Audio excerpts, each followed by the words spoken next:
Recently, That's Life met with Robin Armstrong, professional astrologer and founder of the IAO Research Center, a library and a haven for would-be astrologers. Meet Robin there and you'll find him hidden among mounds of books, plotting someone's chart or teaching a would-be astrologer the ins and outs of the star signs. But recently, Robin's become involved in a new project, and it's exciting to him. If he gets his way, he'll be able to link the neophyte and professional astrologers all over the world via computer. Most major newspapers contain a section called Your Daily Horoscope. And whether we admit it or not, we all at one time or another look up what kind of day our sign has in store for us. Robin tells us astrology is much more than knowing you're a Leo, a Taurus, or one of the 12 star signs. Astrology is a language that can help you tune in to your own potential, to your own life, to the direction you're going to go, to the time of your life now. And with some idea, it gives you a plan of attack as to where you're coming from and where you're going to in your life. And it can begin to show you, give you some ideas of what areas of your life you can explore to make you more fulfilled or happier.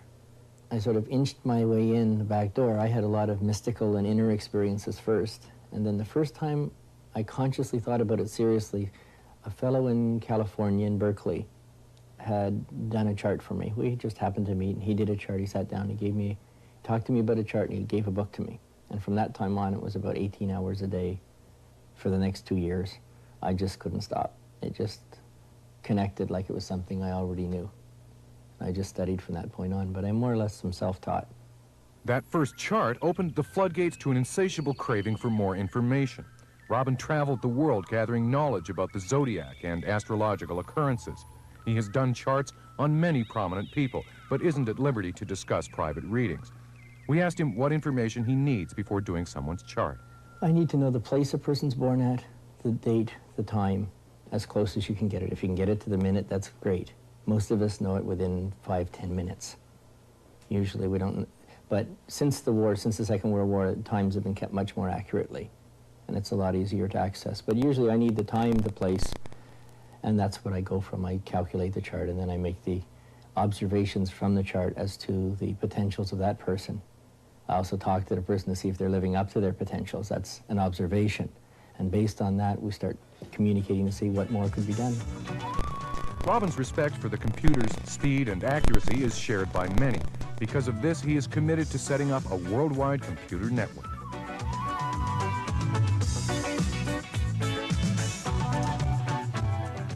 Without the computer, if I were to sit down and calculate and drop a chart, I'd probably spend about half an hour doing the calculations. If somebody that was a novice or a beginning astrologer, they'd probably take 2 to 3 hours. Whereas with a computer, you can have all the calculations and everything done in about 3 minutes, 3 to 6 minutes.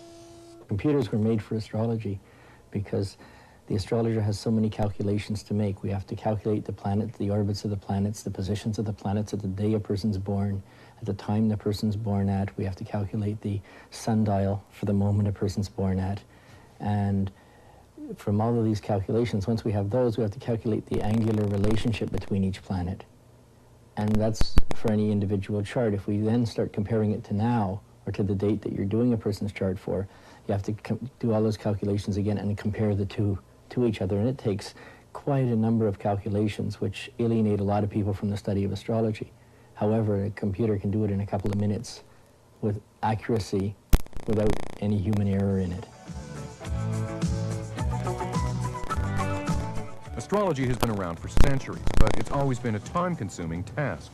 Today, with computers, the calculations can be done much faster.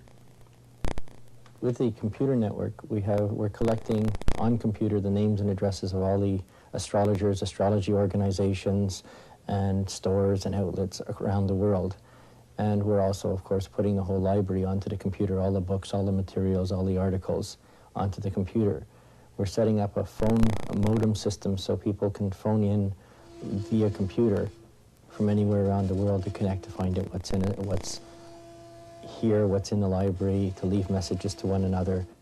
Anyone with a computer and a phone system can call. There won't be a charge for being able to access the bulletin board and to use the library or to connect to it. We're trying to make it so that the library is able to be accessed not just by coming to the library, but from anywhere in the world. People can find certain books, find certain subjects from studying a catalog, and researchers could be here and could help them find the material they want for preparing theses, for preparing articles or books. Robin's pride in his astrological library shows as he arranges the file cards that catalog his ever-expanding collection of books. The books are a potpourri of classical and contemporary titles. A small section of the library Robin regards as his treasures, books which date back to the early 1800s. This library is a combination of,